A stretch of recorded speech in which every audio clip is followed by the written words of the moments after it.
Insurance isn't one size fits all. That's why customers have enjoyed Progressive's Name Your Price tool for years now.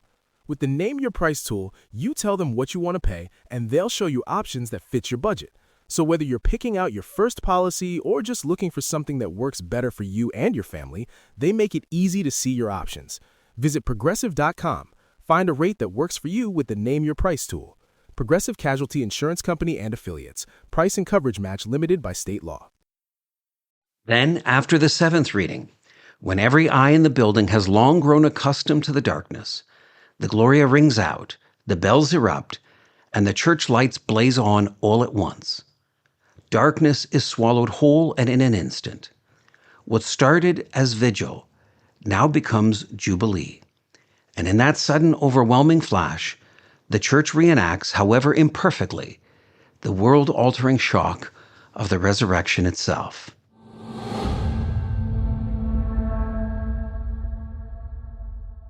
Welcome back to The Exorcist Files, the show of theological meat and such a spiritual treat. I'm your co-host, Ryan Bethea. Today, Father Martins continues his meditation series on Christ's descent into hell. If you've not heard the others, please do go back and listen to them. They're fantastic. We are in the midst of recording Season 3, and we're very excited. We'll be releasing little teasers as to the case files and their contents in the next few weeks, so stay tuned for that. We hope to have the season for you very, very soon. Also, did you check out our new series with Father Gregory Pine on finding your identity in Christ? Are you wondering what to do with your life, who you are, what to do about it?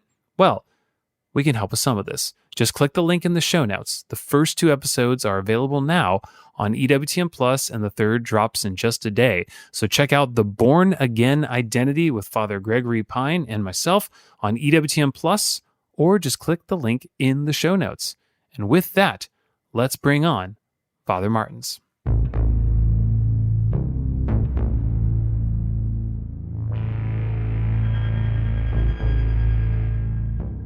Hello, friends. We have reached our third and final post-Easter meditation on Christ's descent into hell. In the first episode, I offered a reflection on his descent from the perspective of Christ himself and what he might have experienced. In the second, I offered a meditation on what the demons experienced upon Christ's entrance into hell. In this third and final meditation, I'm offering the descent from the perspective of God the Father. Christ's descent into hell is perhaps the most easily overlooked moment in the entire Paschal mystery. Good Friday confronts us with violence. Easter Sunday overwhelms us with triumph. But Holy Saturday is silence. The Son of God lies motionless in the tomb. The apostles hide behind locked doors. Heaven itself appears quiet. Salvation seems suspended between promise and fulfillment. The visible drama of salvation appears to have come to a standstill.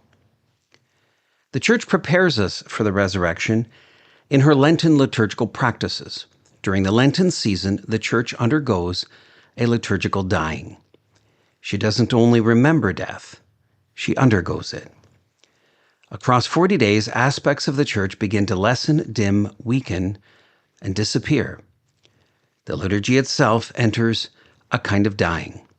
Joy recedes, beauty is stripped away, sound diminishes. Celebration withdraws. The Church slowly enters the passion of Christ, not only through memory, but through participation.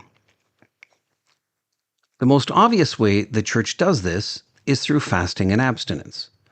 Fasting weakens the body, and our craving bellies become a constant reminder of our mortality. That is, a constant reminder of Adam's sin. It is a kind of controlled diminishment of the self, a voluntary lessening of life, and when undertaken seriously, it isn't easy. There is something uncanny about fasting. The moment one freely surrenders something, one seems to desire it all the more. No wonder the Italians say, La Quaresima è lunga. Lent is long. The Church withdraws from joy and glory, expressed by a tonal shift from celebration to penitence. The Alleluia disappears, and Christian praise feels its absence, for no word is more central to Christian worship, and no absence is more keenly felt. Gone, too, is the Gloria, that glorious hymn of exultation which normally breaks forth with splendor at every Sunday Mass. Music becomes simplified, as the human voice, rather than the usual use of musical instruments, takes center stage. The Church's rubrics do not forbid instruments, but it allows their use only insofar as they support the human voice of the choir, which is restrained and shorn of any festive character. The effect is that the liturgy grows quieter, more somber, and the Church is prevented from giving full voice to her joy. The Church's eyesight lessens, expressed by her removal of beauty. All flowers are removed, altars and spaces are left bare and unadorned. But as the season progresses, more visuals are removed. Beginning on the 5th Sunday of Lent, the Sunday before Palm Sunday, churches cover their statues, artwork, and crosses with veils. Then comes Holy Week, when her liturgical dying intensifies. Deceivingly, Holy Week's first 2 liturgical events can make one think all is well. On Palm Sunday, a great sign of life appears. The Church waves palms in triumph. And on Holy Thursday, the Gloria, which has not been heard since Lent began, makes a sudden, jubilant return, and the sanctuary bells ring throughout its recitation. Those who work among the dying may recognize this phenomenon immediately. Hospice nurses even have a name for it: the rally before death. A sudden return of energy, a brief resurgence of clarity, one last birth of life before the final sleep. In fact, the altar is stripped of its cloths and candles and left bare. The holy water is also removed from the fonts at the church entrances. As the priest exits, carrying the Blessed Sacrament, the church appears empty and lifeless. On Good Friday, the church's soulless appearance is intensified. As worshipers enter the church, they face something dreadful. The church has no Mass to offer. She cannot offer the divine sacrifice because with Christ, she has succumbed to death. As if distributing an inheritance, that of her final belongings, the priest can do no more than distribute the leftover sacrament consecrated the day before. On Holy Saturday, the Church experiences the entombment and decay of death. While yesterday there was no Mass, today there is not even Holy Communion. The church building remains closed until late evening. But as worshipers file in, they are greeted by complete darkness. Every light in the building extinguished save for one, the feeble light offered by the Paschal candle. They enter carrying their own candles, reminiscent of the women in the Gospel who made their way to the Lord's tomb before sunrise, carrying lanterns against the dark, not yet knowing what they would find. But shortly after arriving at their pews, the order is given: extinguish your candles. Even that light is snuffed. The effect is somber. The church, together with her congregation, has entered the tomb with Jesus, and her burial is now complete. She is no longer dying. She has succumbed to liturgical death and is buried. Worshippers sit in a hauntingly darkened church, illuminated only by the seemingly frail light cast by the Paschal candle. They hear reading after reading drawn from across the sweep of salvation history, from creation to the prophets, each one tracing the long arc of God's faithfulness towards this very night. Then, after the 7th reading, when every eye in the building has long grown accustomed to the darkness, the Gloria rings out, the bells erupt, and the church lights blaze on all at once. Darkness is swallowed whole and in an instant. What started as vigil now becomes jubilee. And in that sudden, overwhelming flash, the church reenacts, however imperfectly, the world-altering shock of the resurrection itself. But before we can fully receive what that moment means, before we can understand what the resurrection actually accomplished, we must go back to the moment when the Son of God gave up his life on the cross and descended into hell. The experience of God the Father. As human beings, we cannot help but experience reality according to the limits of our humanity. Philosophically, this fact has given rise to a foundational principle. something is received according to the mode of the receiver. In other words, everything we encounter, joy, sorrow, truth, even God Himself, we necessarily receive and process through the lens of our humanity. Consider what this means in practice. When we suffer, we do not experience pain as a mere biological signaling firing through nerves. We experience it as anguish, as burden, sometimes even as something that seems to touch the very meaning of our lives. When we love, it does not merely register as a chemical reaction in the brain. We experience it as self-gift, attachment, longing, sacrifice, perhaps even pain. Even in something as simple as hunger, we do not merely detect a drop in blood sugar. We feel the desire for food, the impatience, the desire to be filled. Everything we encounter, we receive as humans. And so, when we turn the lens of our humanity toward the passion and crucifixion of Jesus, it may prompt us to make one of two astounding statements. As bloody and grueling as the crucifixion was, one person perhaps suffered even more than Jesus. God the Father, who had to watch His Son endure His agony and passion. Or its opposite. More guilty than Pontius Pilate, the Jews, the soldiers, and even Satan, who caused Adam to fall, was God the Father, who could have intervened to save His Son and did not.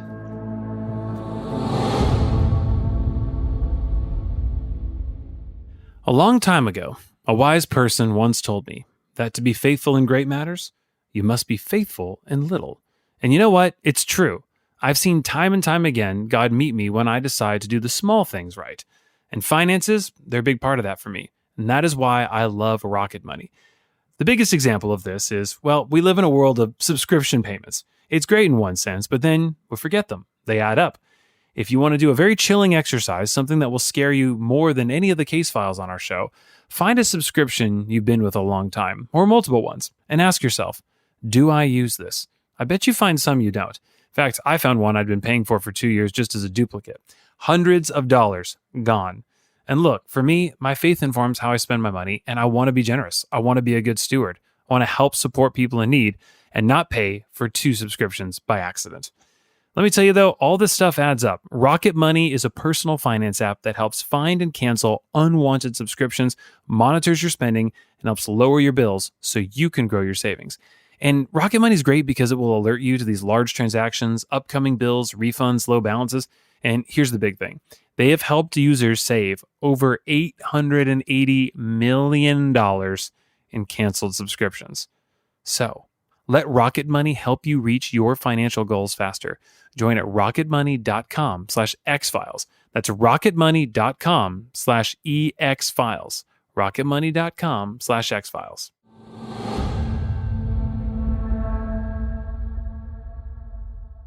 I've heard a lot of crazy stories on this show. I've heard of people being woken up in the middle of the night to receive prophetic visions, pray, or even words of knowledge. But I don't know anyone who has miracle-made sheets who has had this experience.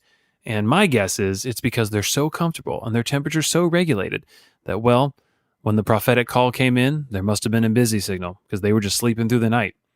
Joking aside, sleep has always been an issue for me since I hit my prime years. I'll leave it at that. Sheets, though, actually make a big difference. And do you know why? It's because temperature matters a lot. Go research it. Your body is finely tuned and calibrated to awaken when temperatures go up. Miracle-made sheets are inspired by NASA technology and silver-infused fabric.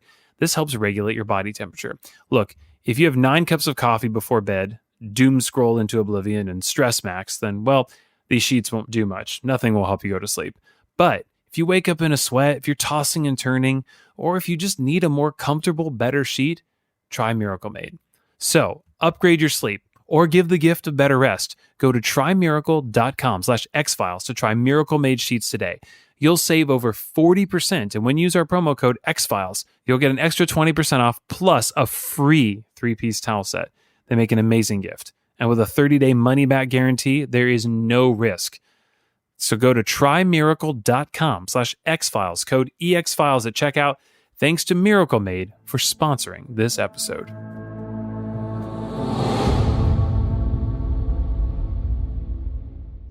Why might one say that God the Father suffered more when Jesus is the one betrayed, crowned with thorns, scourged, stripped, nailed, mocked, and killed? Because from our human perspective, there is something uniquely agonizing about watching someone you love suffer. To us, to humans, that feels unbearable. We instinctively think, to suffer is terrible, but to watch the one you love suffer is even worse. Any parent watching a child writhe in terrible suffering will tell you, I'd gladly trade places with him. But here is where our human lens reaches its limit and must be purified. And this is the key. If we are going to understand and not misconstrue God the Father's place on Holy Saturday, we must understand his place on Good Friday. First of all, it is impossible for God to suffer. Why? Because of what suffering is and what divinity is. Suffering is always something outside of us, taking something away from us. Something external disrupts and diminishes us, preventing us from fulfillment. But God, by definition, is the supreme being. Nothing can be taken away from him that would make him less than what he is, just as nothing can be added to him that would make him more than what he is.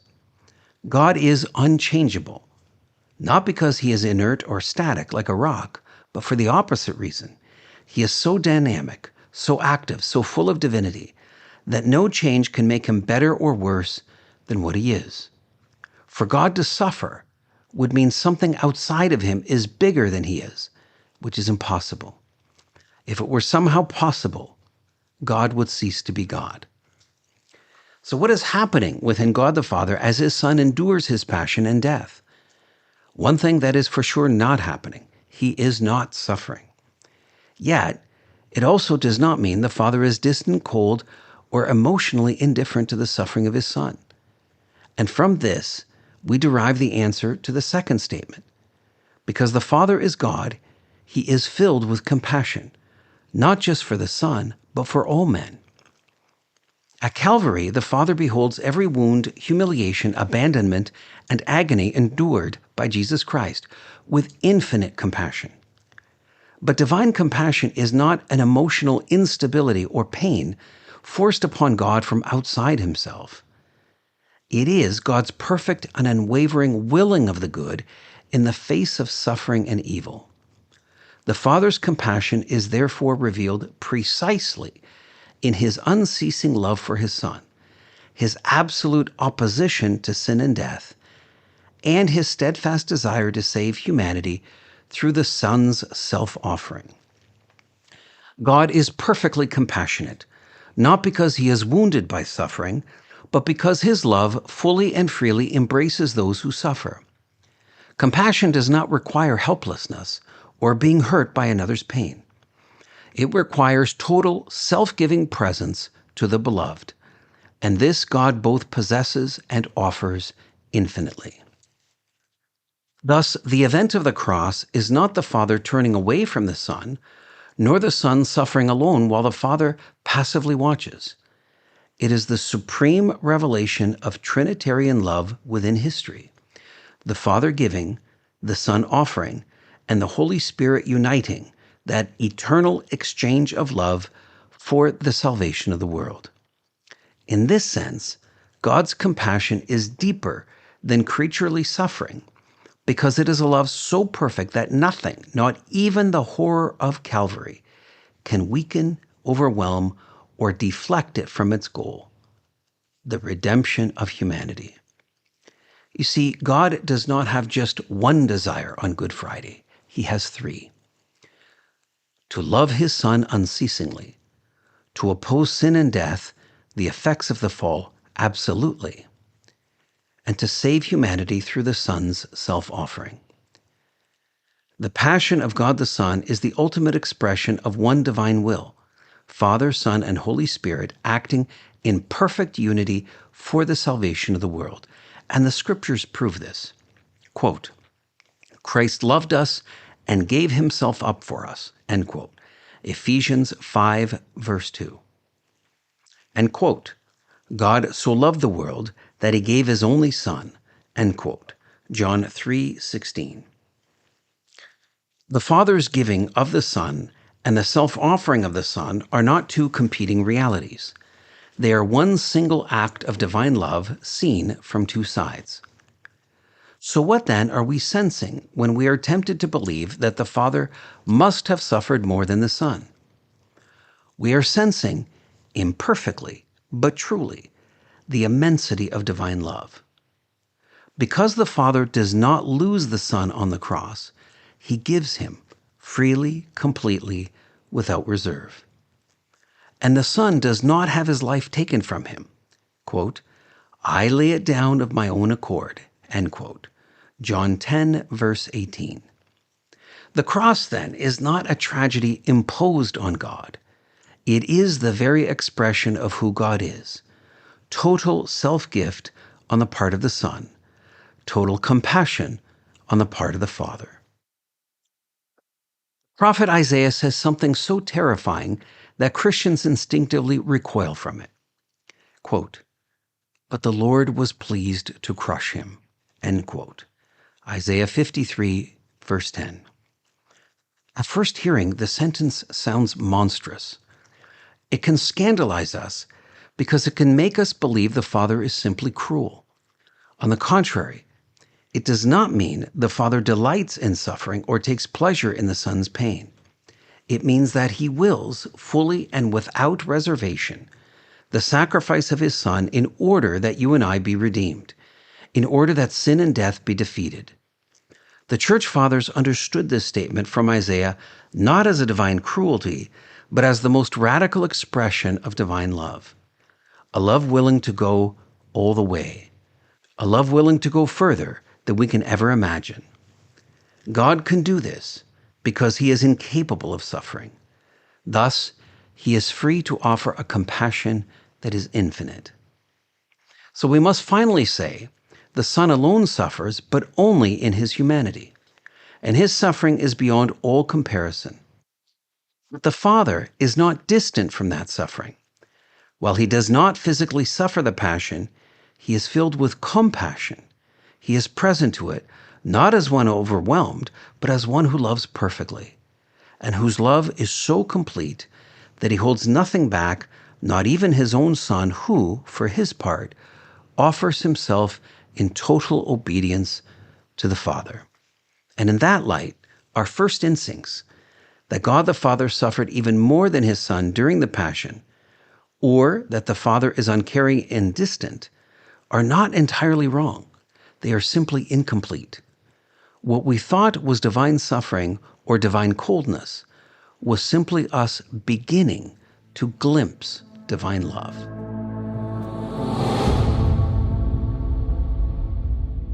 Walk down the aisle at your health food store. You'll be treated to a cornucopia of substances that promise the world, and few have any data to support those claims. But on occasion, you'll find some that do have some evidence to suggest they work. And we try really hard to partner with folks who fit the latter category, which is why I'm really excited about Cowboy Colostrum. The reality is, the ultimate health enhancer is being young. But if that's not an option anymore, well, colostrum has some actual data to suggest it can really improve gut health in particular. In fact, I gave it to my parents because I thought the early data was compelling enough to help them. Now, in addition, Cowboy ran their own study.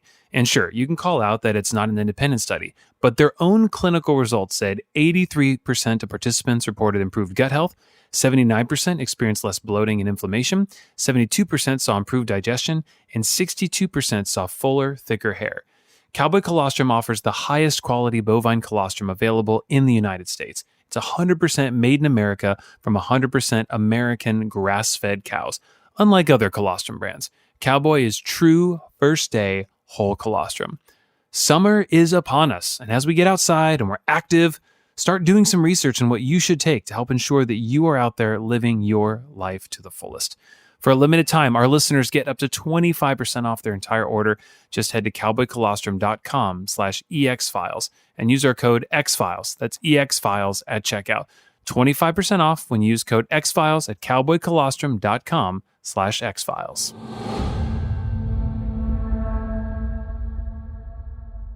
Your teeth are very important, not just for chewing, not just for health, but also for making good impressions. And let me tell you, you want to protect your teeth. I talk about sleep a lot on the show, and there are actually many people who grind their teeth at night, hurting their teeth and waking up with all sorts of problems. There's a reason weeping and gnashing of teeth are not considered good things in Scripture, and if you grind your teeth, you're going to want to listen. Remy is great because it allows you to skip the pilgrimage to the dentist and get your custom-fit night guard sent straight to your door so you can stay home and pray and read the Scriptures instead of sitting in traffic en route to the dental chair. It's really easy. After purchase, your impression kit comes straight to your door. You follow Remy's step-by-step instructions to get your perfect impression.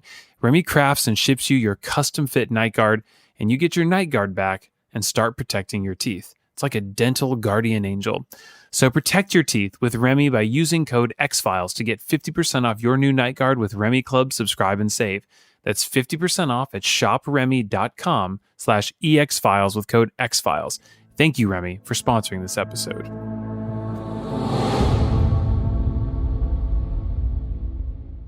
The parables, love that doesn't make sense. The love of God the Father is meant to be powerfully unsettling. In fact, Jesus hammers this home in chapter 15 of Luke's Gospel.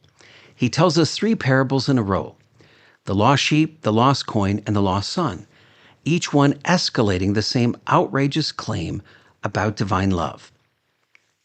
The lost sheep, Luke 15, verses 4-7. The shepherd leaves 99 sheep in order to go after the one that has wandered off. Ancient Israel was a shepherding culture, and if you had asked an ancient Jew whether a shepherd would do this, they would have laughed. Sheep can't help but wander. What brings them back is hearing the voice of the shepherd. But if a sheep wanders so far that it no longer hears his voice, it simply keeps going, usually in the same direction that caused it to get lost in the first place. It becomes a sitting duck for any wolf that finds it. And if the shepherd abandons the 99 to go after it, they too are left exposed, and he risks greater loss. From a purely practical standpoint, it makes no sense. 99 are safe. 1 is lost. You protect the majority. You accept the loss. But Christ is saying the Father doesn't think that way. For him, the lost one is not expendable. He searches until he finds it. The lost coin, Luke 15, verses 8-10. The woman overturns her house to find a single coin, a denarius, a full day's wage worth perhaps $70 to $100 in our terms. When she finds it, she calls her friends and neighbors together to celebrate. She throws a party. And here is the irony. She certainly spends more on the feast than the coin itself was worth. Kind of sounds kooky, huh? Then the prodigal son, verses 11-32. The son doesn't merely wander. He rejects his father entirely, demanding his inheritance early, which in that culture was tantamount to saying, "I wish you were dead." He squanders everything and returns with nothing to offer but a rehearsed apology. And the father? He does not wait for explanations. He does not demand repayment. He does not even let the son finish his speech. He runs. He embraces. He restores him completely. Robe, ring, and sandals. And then he throws a feast.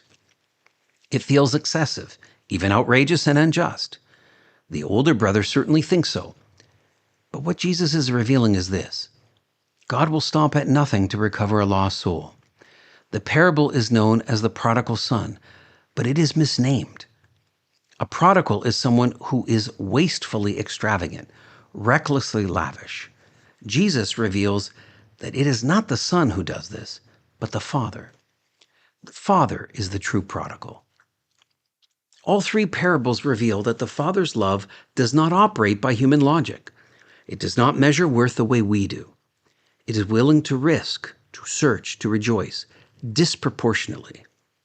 To us, it seems not grounded in efficiency, fairness, or proportionality, but is reckless, excessive, and, well, crazy. Crazy love is not just a Van Morrison song. It is the kind of love that God the Father has for you. And Jesus tells us why. There will be more joy in heaven over one sinner who repents. This is the key. God's love is not restrained by what is reasonable. It is personal, it's relentless, and it's extravagant. Which means this: when we look at these parables and think, that's too much, that's over the top, that doesn't make sense, we are finally beginning to understand the Father. And so back to Good Friday. It is this Father, reckless in love, unwilling to abandon even one sheep, giving his Son without reservation, who stands behind the silence of Holy Saturday. To be clear, he stands behind the silence, but not apart from it. As each church congregation enters the tomb on Holy Saturday, the Father is there too. And it is to him that the ancient Easter proclamation, the Exultat, is addressed. Within that hymn, proclaimed through every Catholic church in the world on that night, the cantor cries out, "O wonder of your humble care for us! O love, O charity beyond all telling! To ransom a slave, you gave away your Son." This is the logic of God the Father, and it is precisely this logic, extravagant, relentless, unwilling to write off a single soul, that unlocks what Christ actually does on Holy Saturday, whom the Father willed to descend into hell. He entered the realm of the dead not as a prisoner, but as a shepherd. Consider what this means against the backdrop of the three parables. The shepherd left the 99 and searched until he found the one. The woman overturned her house until she found the coin. The father ran down the road before his son could finish his rehearsed speech. And now the Son of God, sent by the Father, who is driven by reckless love, descends into the very furthest realm of lostness, into the place where all the righteous dead had accumulated since the world began, to bring them home. The descent into hell is not a footnote to the Paschal mystery. It is the Father's love, pressed to its final and most radical extreme. It is the radical love of an illogical God. Every congregation that has ever entered into a darkened church on Holy Saturday during the Easter Vigil has been, without fully knowing it, enacting something real. The Church, in her liturgical dying, has not been performing a drama. She has been entering a mystery, the mystery of a love that goes all the way down, a love that refuses to leave anyone to death, a love that harrows hell of the righteous rather than abandon a single one to it.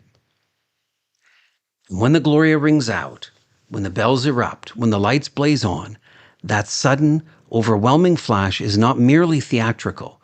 It is the moment the Church emerges from the tomb with the one who descended into it. She has died with him. She has lain in silence with him. And now she rises with him into the light of the Father's love, which was never absent, never diminished, and never, for even a single moment, held back. The Exultat tells us what we are celebrating when that light breaks.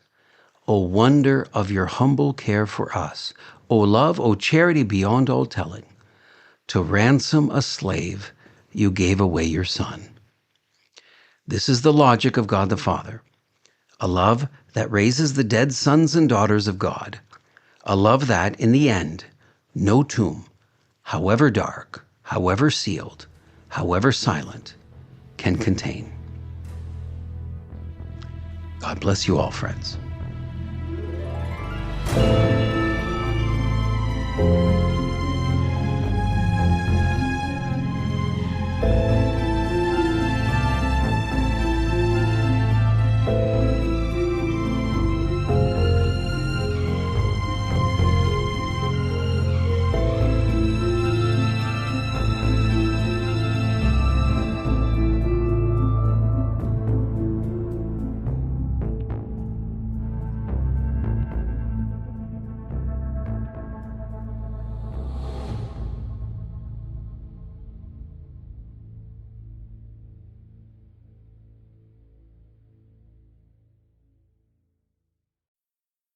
You're listening to this podcast, so I know you've got a curious mind. Here's a helpful fact you might not know yet. Drivers who switch and save with Progressive save over $900 on average. Pop over to Progressive.com, answer some questions, and you'll get a quick quote with discounts that are easy to come by.